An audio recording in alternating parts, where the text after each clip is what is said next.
Vous voulez apprendre le coréen mais vous ne savez pas par où commencer? Oubliez toutes les applications, les livres, etc.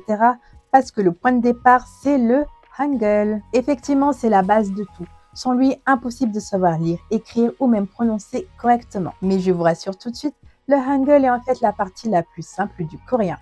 Et oui, saviez-vous que l'alphabet coréen était l'un des systèmes d'écriture les plus simples au monde? Aujourd'hui, je vous explique tout ce que j'aurais aimé savoir à mes débuts. À la fin de cette vidéo, vous saurez lire et écrire coréen. Comme d'habitude, n'oubliez pas de vous abonner. Le Hangul, c'est l'alphabet officiel de la Corée du Sud. Il a été inventé en 1443 par le roi Sejong le Grand. Son but, permettre à tout le peuple, même sans éducation, d'apprendre à lire et à écrire facilement. À l'époque, seuls les lettrés utilisaient les caractères chinois, le hanja, qui était très difficile et très complexe. Le Hangul, lui, a été pensé par Sejong le Grand pour être simple, scientifique et accessible à tous. Il est composé de 14 consonnes et de 10 voyelles combinées ensemble pour former des syllabes. Ce qui rend les voyelles si fascinantes, c'est qu'elles sont basées sur 3 éléments fondamentaux de l'univers selon la philosophie coréenne. Le ciel, la terre, l'homme. Il y a 10 voyelles de base. A, O, Ya, Yo, U, Yu, I, E. Je vous conseille de commencer par distinguer les sons même si vous ne les prononcez pas parfaitement au début. Les 14 consonnes du Hangul sont inspirées de la forme que prend la bouche, la langue et la gorge quand on les prononce. Il y a 14 consonnes simples. Ka, Na, Ta, Cha, Ma, Sa, Ang, Ra, A, Cha, Ta, Ta, Ka, Ta, Et 5 consonnes doubles. Sa, Sa, A. On les combine avec les voyelles pour former des blocs syllabiques. L'important, c'est de commencer par les lettres de base et de faire des petites combinaisons comme ça pour s'entraîner. Pense à télécharger mes flashcards gratuites sur les sons en coréen. Le lien est dans la description de cette vidéo. Le Hangul est donc un alphabet phonétique qui combine voyelles et consonnes pour former des syllabes. Chaque syllabe en coréen contient au moins une voyelle et une consonne pour former ce qu'on appelle un bloc syllabique. Il y a plusieurs structures possibles, en voici quelques-unes. Consonne plus voyelle. Par exemple, ga, mo. Consonne plus voyelle plus consonne finale, bap, moon. Consonne plus voyelle plus consonne finale, ka, tak. Règle super importante. Si un mot commence par une voyelle, on utilise iung qui est muet. Par exemple avec ai ou encore onul. Et voilà, c'est comme ça que tu formes n'importe quel mot en coréen. Essayons de décomposer quelques mots courants.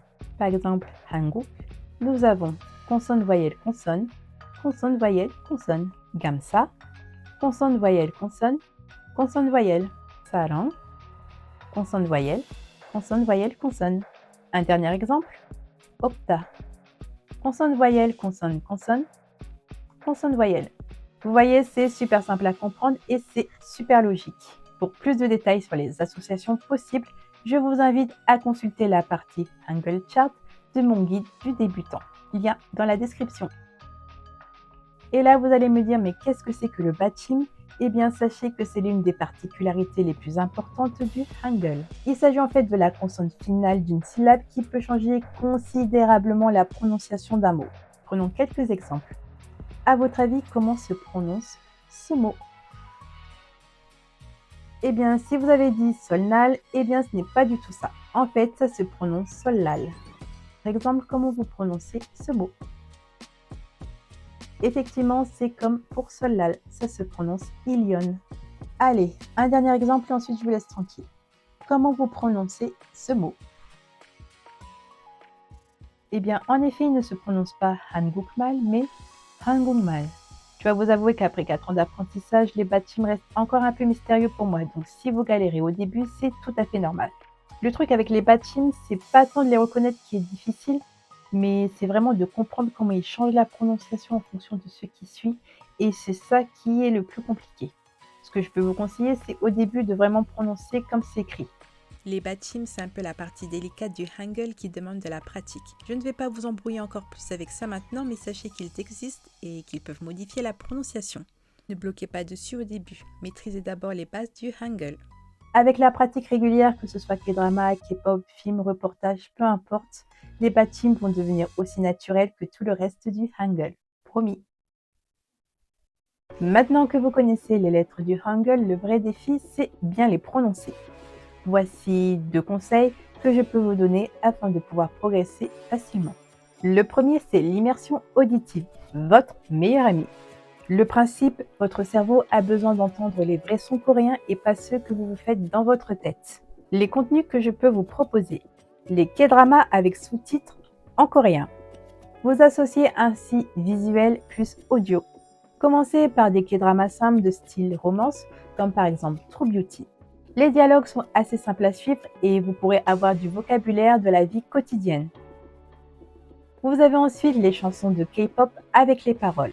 Avec vos applications favorites, vous pouvez suivre votre musique avec les paroles. Ça vous permettra ainsi d'avoir la bonne prononciation et vous pouvez vraiment varier tous les styles. Vous avez également le YouTube coréen. Suivez des youtubeurs coréens qui parlent de leur vie, que ce soit beauté, lifestyle, cuisine, peu importe. C'est du coréen naturel et décontracté, parfait pour habituer votre oreille. Mon astuce perso, écoutez d'abord sans essayer de comprendre juste pour habituer votre oreille au son. C'est comme un bain sonore. Écoutez des expressions en boucle de style 감사합니다, 안녕하세요, 죄송합니다. Écoutez vraiment comment les natifs prononcent les sons et essayez de comparer avec votre propre prononciation. D'ailleurs, je vous conseille vraiment de suivre des médias coréens de type KBS News. Vous aurez vraiment un large choix d'expressions. Conseil numéro 2, la pratique active. Et c'est là que ça devient concret. Technique numéro 1, le shadowing. Cette technique consiste simplement à mettre en pause un K-drama et à répéter exactement la phrase de l'acteur, c'est-à-dire avec la même intonation et le même rythme. Alors au début, vous allez vous sentir un peu bizarre, mais je vous assure, ça va vraiment vous aider à bien prononcer. Technique numéro 2, l'auto-vérification. Enregistrez-vous en train de prononcer des mots ou des phrases en coréen et comparez-les avec des natifs. Vous pourrez ensuite par exemple poster vos audios sur des applications de type HelloTalk. Et si vous êtes un peu plus timide, je vous conseille vraiment Naver Dictionary. Ça va devenir votre nouvel ami. Tapez un mot, cliquez sur le petit haut-parleur et écoutez la vraie prononciation. Vous pouvez bien sûr aussi utiliser Google Traduction ou encore Papago. Technique numéro 3, l'échange linguistique. Vous avez vraiment un large choix d'applications, mais je peux vous conseiller HelloTalk ou encore Tandem que j'ai moi-même utilisé. Trouvez des Coréens qui apprennent le français. Vous les aidez, ils vous aident, c'est gagnant-gagnant. Technique numéro 4, la lecture à voix haute. Prenez n'importe quel texte coréen simple et lisez-le à voix haute pendant 10 minutes. Peu importe si vous comprenez ou pas, l'important c'est le mouvement de votre bouche et votre prononciation. Vous pouvez vraiment lire n'importe quel texte. Mais si jamais vous êtes friand d'histoire, je vous conseille ce bouquin, 혹시 파란색 진돗개 보셨어요 de Talk to Me in Korean. Les textes sont vraiment super simples et vous avez la traduction en anglais. Mon conseil le plus important, acceptez d'avoir un accent. Même après des années, j'ai toujours cet accent français qui ne me quitte jamais.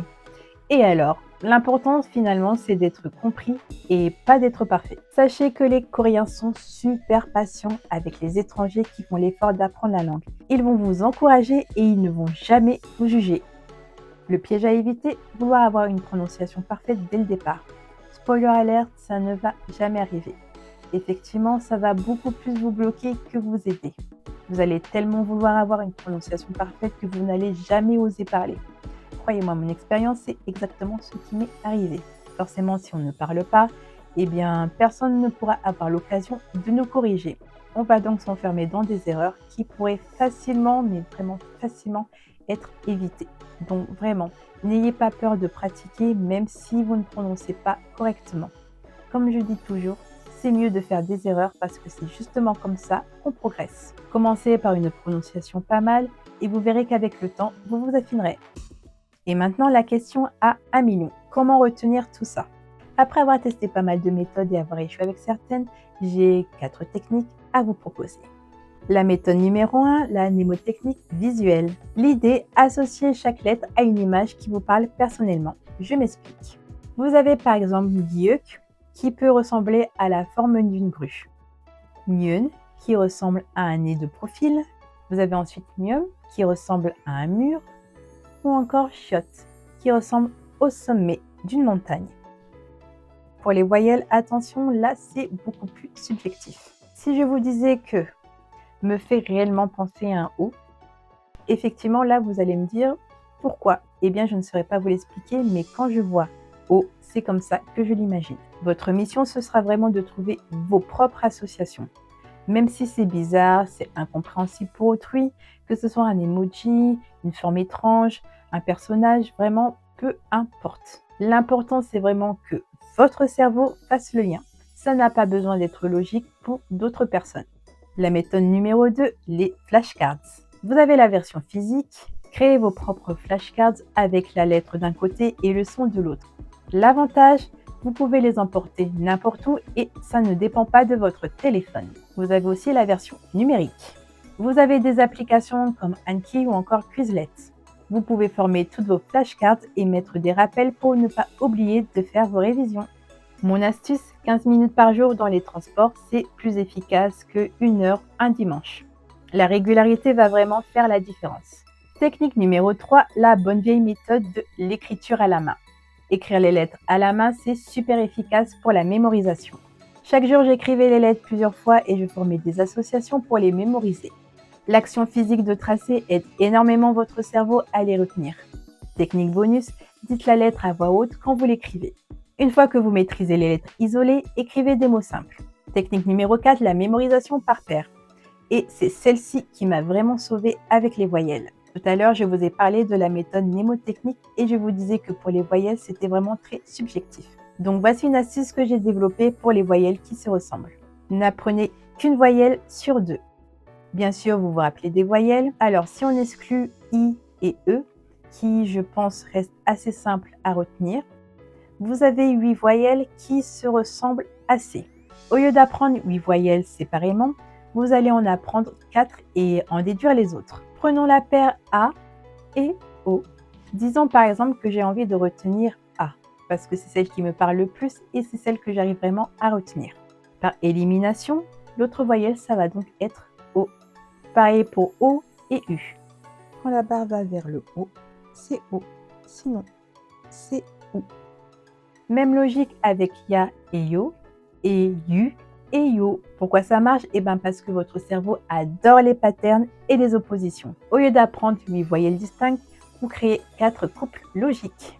Cette technique m'a vraiment sauvée parce que je confondais vraiment tout le temps les voyelles. Mais une fois que j'ai compris le système, eh bien je ne me suis plus jamais trompée et c'est devenu ultra fluide. Commencez déjà par connaître les sons des voyelles. Ensuite, entraînez-vous à connaître vos voyelles de référence dans chaque paire et déduisez les autres. Au fur et à mesure, ça va devenir un automatisme et vous ne les confondrez plus jamais. Pour continuer votre apprentissage après cette vidéo, je vais vous partager mes ressources favorites que j'utilise même après 4 ans d'apprentissage. Je vous recommande vraiment d'installer le clavier coréen sur votre téléphone. Je vous montre comment faire en 30 secondes. Si vous avez un iPhone, c'est super simple. Vous allez d'abord dans Réglages, puis dans Général, Clavier, Clavier, Ajouter un clavier. Et là, vous aurez le choix entre un large choix de langues. Vous choisirez bien sûr le coréen. Et voilà, c'est très simple. Si vous avez un Android, c'est très simple. Vous allez dans vos paramètres. Ensuite, vous cliquez sur Gestion globale. Vous allez ensuite cliquer sur Paramètres du clavier, puis sur Langue et type. Et ensuite, gérer les langues de saisie. Vous pourrez ainsi télécharger n'importe quelle langue. Ici, ce qui nous intéresse, c'est le coréen. Et voilà, le clavier apparaîtra ici. Et vous pourrez écrire tous vos messages en coréen.